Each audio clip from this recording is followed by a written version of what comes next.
शहर अभी पूरी तरह जागा भी नहीं था। सुबह की हल्की धुंध और ठंडी हवाओं के बीच एक महिला अपने घर से निकली। ये कोई साधारण महिला नहीं थी, बल्कि इस पूरे जिले की सबसे ताकतवर अधिकारी डीएम अंजलि सिंह थी। लेकिन आज उनके साथ ना तो कोई सुरक्षा गार्ड था, न सरकारी गाड़ी और ना ही वो लाल बत्ती जो उनकी पहचान थी। कितने का? 20 रुपए किलो। डीएम अंजलि सिंह ने एक साधारण सी कॉटन की साड़ी पहनी थी, पैरों में सादी चप्पलें और चेहरे पर बिना किसी मेकअप के एक सौम्य मुस्कान। वो आज साहब नहीं बल्कि एक आम जनता बनकर अपने शहर का हाल जानने निकली थी। वो देखना चाहती थी कि जिस सिस्टम को वो ऑफिस की फाइलों में दुरुस्त करती हैं, जमीन पर उसकी क्या हकीकत है। बाजार सजने लगा था। सब्जी मंडी में ताजी सब्जियों की महक और मोल भाव करते लोगों की आवाजें गूंज रही थीं। अंजलि पैदल चलते हुए एक सब्जी के ठेले के पास आकर रुकी। ठेले पर सुनीता नाम की एक महिला, जिसकी उम्र करीब 30 साल होगी, बड़ी फुर्ती से सब्जियां जमा रही थी। सुनीता के चेहरे पर गरीबी की थकान थी, लेकिन आंखों में ईमानदारी की चमक। अंजलि ने ठेले के पास जाकर एक लौकी उठाई और पूछा, बहन, ये लौकी क्या भाव दी? ताजी तो है ना? सुनीता ने पसीने से भीगा माथा पोंछते हुए कहा, बिल्कुल ताजी है दीदी, अभी खेत से आई है।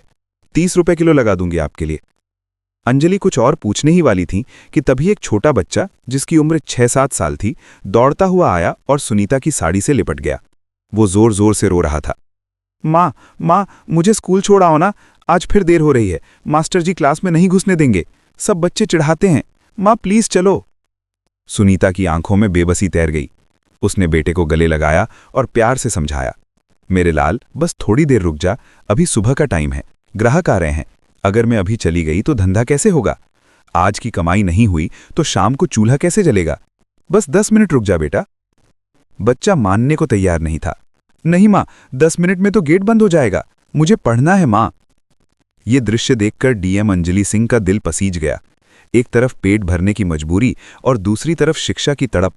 ये वो कड़वी सच्चाई थी जो एसी कमरों में बैठकर दिखाई नहीं देती। अंजलि का मातृत्व जाग उठा। अंजलि ने आगे बढ़कर सुनीता के कंधे पर हाथ रखा और बेहद अपनापन दिखाते हुए कहा, सुनीता बहन, तुम चिंता मत करो, तुम बच्चे को स्कूल छोड़ाओ, उसकी पढ़ाई का नुकसान नहीं होना चाहिए। जब तक तुम वापस नहीं आती, तुम्हारी दुकान मैं संभाल लूंगी। सुनीता हक्की बक्की रह गई। उसने अंजलि को देखा, जो एक अनजान महिला थी, लेकिन उसकी आंखों में गजब का भरोसा था।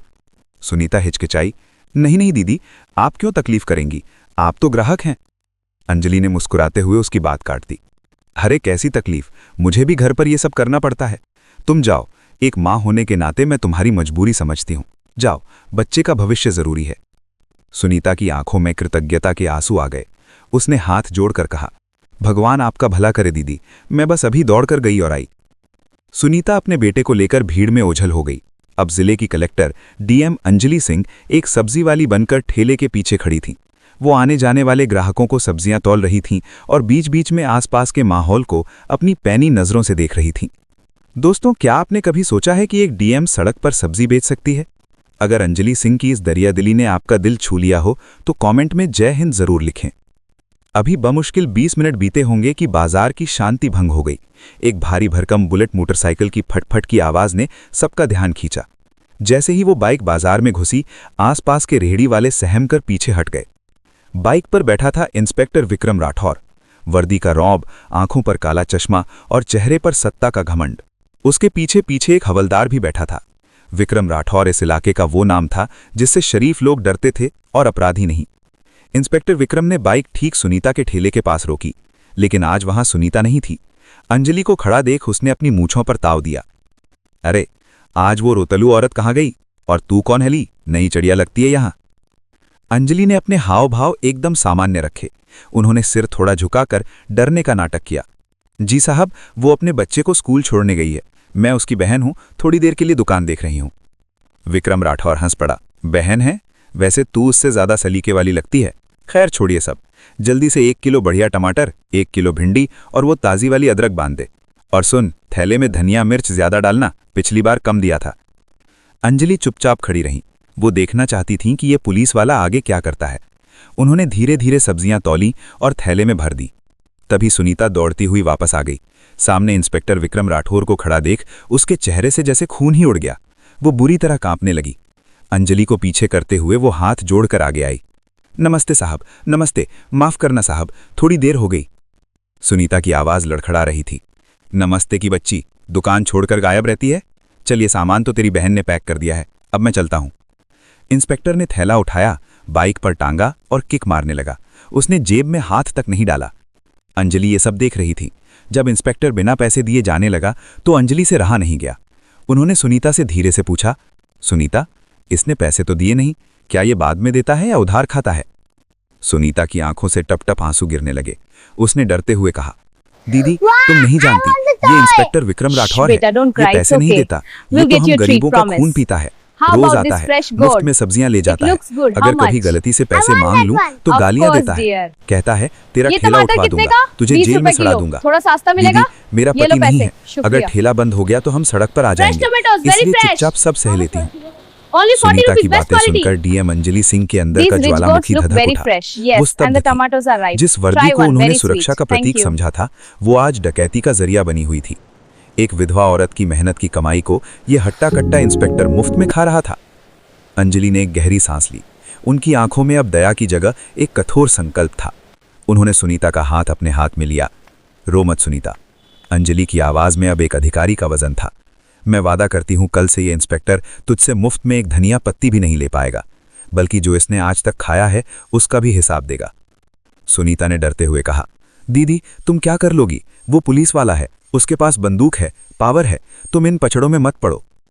अंजलि मुस्कुराई, एक रहस्यमयी मुस्कान। तुम बस मुझ पर भरोसा रखो।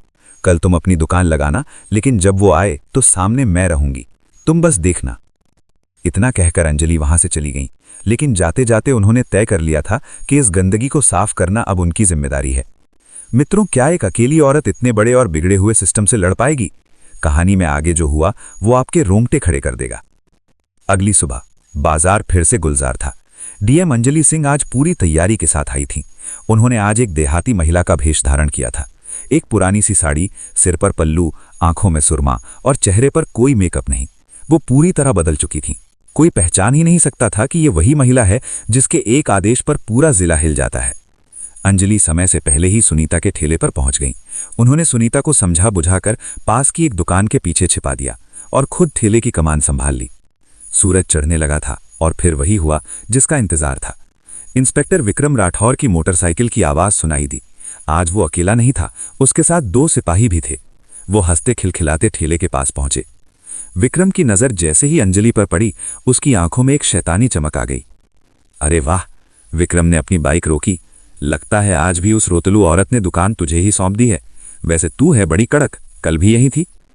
अंजलि ने अपनी आवाज को थोड़ा ग्रामीण लहजे में ढालते हुए कहा, जी साहब, मेरी बहन की तबीयत खराब है, इसलिए आज भी मैं बैठी हूं। विक्रम हंसा। तबीयत खराब है या मेरे डर से छुप गई? खैर, तू है तो और भी अच्छा है। चल, आज 2 किलो सेब दे, और हाँ, घर के लिए आलू प्याज और वो महंगे वाले मशरूम भी देना, आज दावत है। अंजलि चुपचाप सब तौल दिया। 3 बड़े थैले भर गए। इंस्पेक्टर ने थैले अपने सिपाहियों को पकड़ाए और मूंछों पर हाथ फेरते हुए जाने लगा। साहब, पैसे? अंजलि ने शांत लेकिन स्पष्ट आवाज में कहा। इंस्पेक्टर के कदम ठिठक गए। उसे लगा उसने गलत सुना। वो पलटा। क्या बोली? अंजलि ने इस बार अपनी आवाज थोड़ी ऊंची की। पैसे साहब, सब्जियों के पैसे, कुल 800 रुपए हुए। पूरा बाजार सन्न रह गया। आसपास के दुकानदार अपनी सांसें रोक कर देखने लगे। आज तक किसी की हिम्मत नहीं हुई थी इंस्पेक्टर विक्रम से पैसे मांगने की।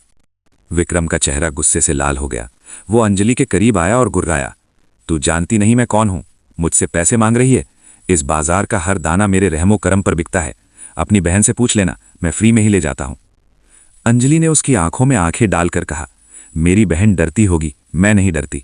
हम गरीब जरूर हैं, लेकिन भिखारी नहीं। हम धूप में जलकर मेहनत की कमाई खाते हैं। आप जैसे सरकारी नौकर को तो सरकार तनख्वाह देती है ना, फिर गरीबों के पेट पर लात क्यों मारते हो? शर्म नहीं आती वर्दी पहनकर भीख मांगते हुए? ये सुनना था कि इंस्पेक्टर का अहंकार 7वें आसमान पर पहुंच गया। भीख? तू मुझे भिखारी बोल रही है? तेरी इतनी औकात? गुस्से में पागल इंस्पेक्टर विक्रम ने आव देखा न ताव एक जोरदार तमाचा अंजलि के गाल पर जड़ दिया। चटाक! तप्पड़ की गूंज पूरे बाजार में सुनाई दी। अंजलि लड़खड़ाई। उनकी आंखों के सामने अंधेरा छा गया। गाल पर 5 उंगलियों के निशान छप गए, लेकिन वो गिरी नहीं। उन्होंने खुद को संभाला। उनकी आंखों में आंसू जरूर थे, लेकिन वो कमजोरी के नहीं, अपमान की आग के थे। अंजलि ने कांपती लेकिन सख्त आवाज में कहा, आपने एक महिला पर हाथ उठाया है इंस्पेक्टर साहब। ये वर्दी आपको औरतों की रक्षा के लिए मिली है, उन पर हाथ उठाने के लिए नहीं। इसका अंजाम आपको भुगतना पड़ेगा। इंस्पेक्टर हंसा। अंजाम? तू मुझे धमकी देगी? 2 टके की सब्जी वाली, अभी तुझे थाने ले जाकर बंद कर दूंगा, सारी हेकड़ी निकल जाएगी। भीड़ जुटने लगी थी, लेकिन किसी में हिम्मत नहीं थी कि पुलिस के सामने बोले। इंस्पेक्टर ने अंजलि को धक्का दिया और गालियां देते हुए बोला, शुक्र मना कि मेरा मूड ठीक है, वरना तुझे यहीं बालों से घसीटता। आइंदा अगर जबान चलाई तो दुकान क्या, तेरा घर भी बिकवा दूंगा। इतना कहकर वो शान से बाइक स्टार्ट करके चला गया। अंजलि वहीं खड़ी रही, अपमान के घूंट पीकर। उनका शरीर गुस्से से कांप रहा था। सुनीता दौड़कर आई और अंजलि के पैरों में गिरकर रोने लगी। दीदी, मैंने कहा था ना, मत उलझो इन राक्षसों से, देखो क्या कर दिया आपके साथ। अंजलि ने सुनीता को उठाया। उनके चेहरे पर अब वो भाव थे जो तूफान से पहले शांत समुद्र में होते हैं। उन्होंने धीरे से कहा, सुनीता, ये थप्पड़ मेरे गाल पर नहीं, इस जिले के कानून व्यवस्था पर पड़ा है।